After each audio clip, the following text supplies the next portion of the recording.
Is today's last session, and we are gonna have with us Mark Kucik. Everyone's know him already, and he's gonna be talking about industry standards updates, specifically to the professional standards that are going to be or are applicable to engagement accepted after June 1st, 2023. Mark, how are you? Great seeing you. Great to see you too, Alina. It's a great thing when we all get together for a moment. I'd like to share with you all a little bit of an update on what's happening with your professional standards from NACVA. As you know, there is a brand new set of standards effective June 1 of 2023.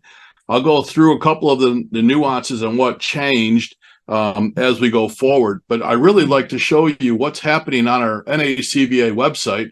If you go to nacva.com, you'll see that we have the professional standards also located on the actual website, as always.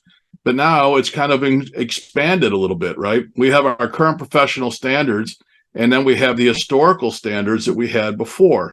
The one thing that's really nice to know about is the current professional standards has two documents here. And this is the brand new side that's exciting for all of us.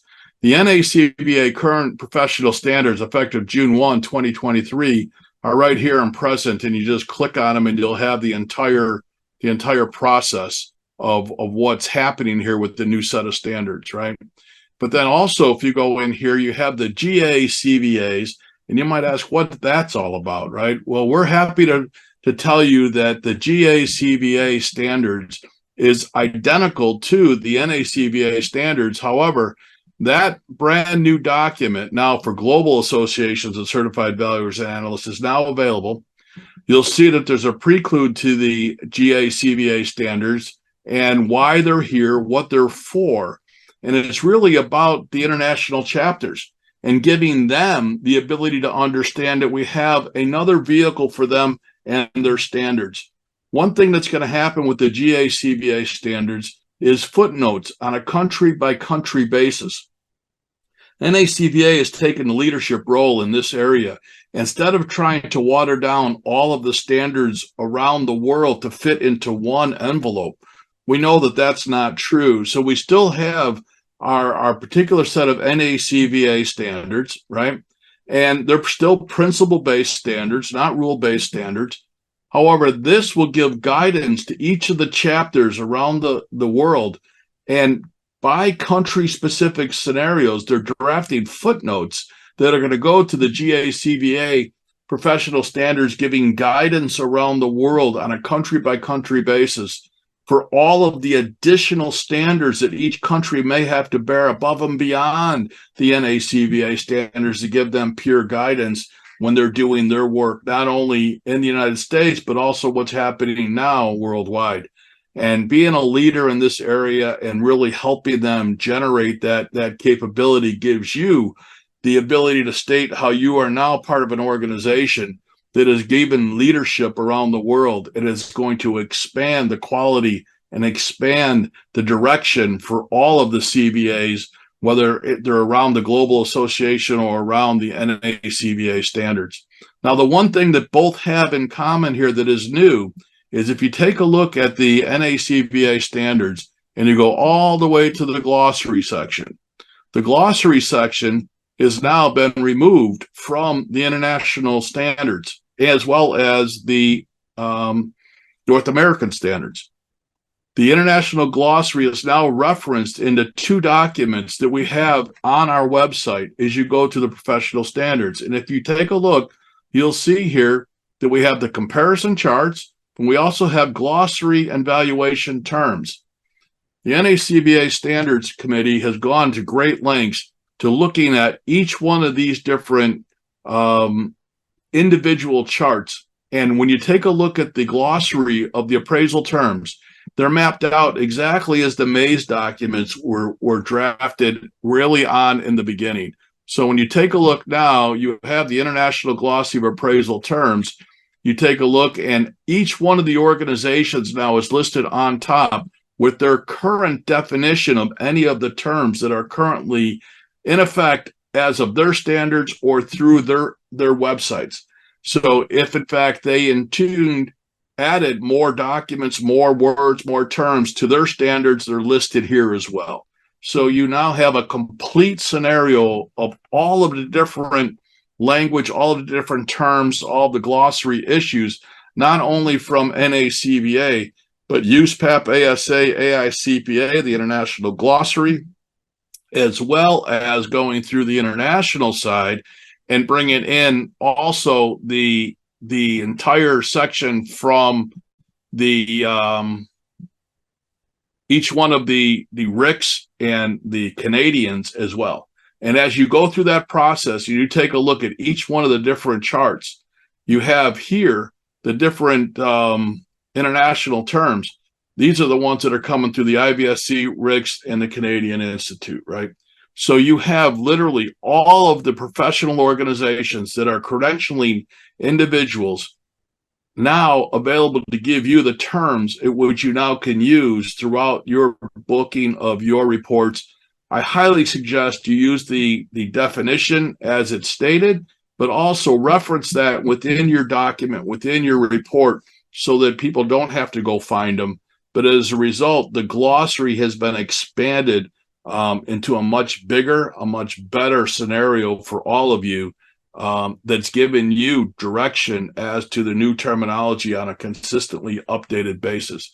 That's no different than when you take a look at the actual charts themselves, and you see that we have the comparison charts on each of the individual standards that are also available to you. The first one here being the domestic with USPAP, ASA, and AICPA, and how those are then referenced against the NACVA standards, giving you another tool that is invaluable to be able to take a look at integrity and objectivity, for example, not only across the North American site, but also to do it domestically and worldwide, because we have the international chart as well. And the international chart here also has the IVSC, RICS, and the Canadian Institutes as well from a standards position. So, Alina, we have a lot more data now for you to be able to be in compliance. Mike Gregory was talking a little bit about Rule 702, and if you follow the standards, you'll be just fine. Well, the standards have just expanded a little bit for you. We've given you more tools than you've ever had before to make sure you're in full compliance of what's happening inside of not only here, but what's happening across the entire valuation community. These have all been updated as recent as, I believe, June or July. If you go to the effective dates, I know that there's going to be an update that's coming up on USPAP, I believe, but you can see the effective dates are always here on the bottom of the chart, so that you can always tell what particular IVSC or RICS or Canadian Institute that's been referenced, what document that you're looking at and what it was referenced to. So you never have to worry about whether or not you're in the right place at the right time. Everything is always referenced with an effective date at the bottom of the international glossaries on the Maze documents. So you always have that ability to take a look. This new approach has been put in place. If you have standards that you need, we also have the previous edition of the standards and the comparison charts. So just make sure that you take a look for all the historical documents. They're all still here, so that if you're looking at a valuation report that was done prior to this date, make sure you're looking at the standards that are applicable to the document which was created at that moment in time. It's pretty hard to hold people accountable to standards that weren't in effect at the time that the document was written, right? So just make sure that you have the appropriate standards, the appropriate Maze document, the appropriate dates that correspond to the assignment at which you're looking for. It's all here, it's all available to you, and it's very easy for you to find. And I think that NACVA has done an outstanding job putting these new tools for our membership together and having a great capability for you to have this, be able to come forward and use this information on a regular basis. On a regular basis, NACVA puts out the standards report. It's a 2-hour session on understanding the industry standards.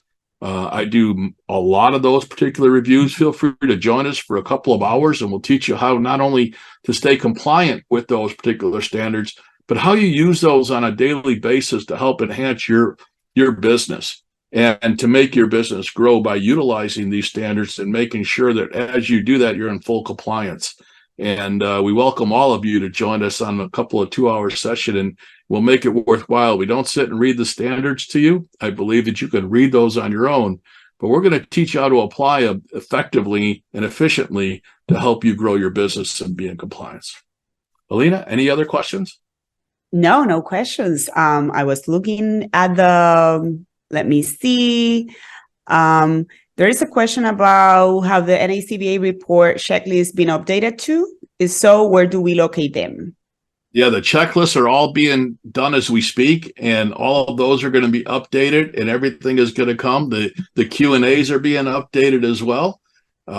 So everything is full force forward, and hopefully we'll give you everything that you need to be successful.